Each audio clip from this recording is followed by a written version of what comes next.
মা আহত হয়েছেন, কি বলবেন? হ্যাঁ, কে করেছে তো বোঝা যাচ্ছে না, বোঝা যাক, জানা যাক, তারপরে বলা যাবে। তবে যারা নিয়ে গেছিলো তাদের প্রোটেকশন দেওয়া উচিত ছিল প্রথম, নিশ্চয়ই তাদের। নির্যাতিতার মা আহত হওয়াটা কি আপনাকে ব্যথিত করে না? বিজেপি নিয়ে গেছিলো, বিজেপি যেভাবে ঘিরেছিল সে ঘেরাটা প্রপার হয়নি, বুঝতে পারছি আমি।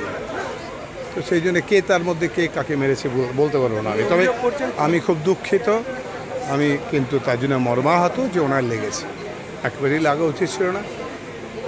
আরেকটা কথা এমনি জেনারেল আমার দিক থেকে আমি বলতে পারি, সেটা হচ্ছে এর কিন্তু সমাধান হতেই হবে, এটুকু বলতে পারি।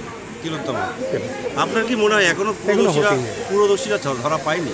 না, মনে হয় না তো, আমারও মনে হয় না, সবারই মনে হয় না। আর সিবিআই চোখ বন্ধ করে আছে, কেন চোখ বন্ধ করে আছে বুঝি না, ওদের হাতে দিয়ে দেওয়া হয়েছে।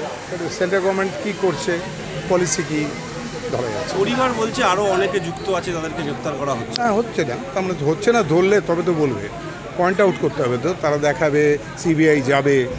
সিবিআই তো দেখলাম ওপরে একটা কি 9 নম্বর ঘর না কি আছে, এটা বলেই ছিল, রক্তের দাগ আছে সেখানে, তার চাবি নাকি খোলেনি সিবিআই, ঢোকেই নিয়ে।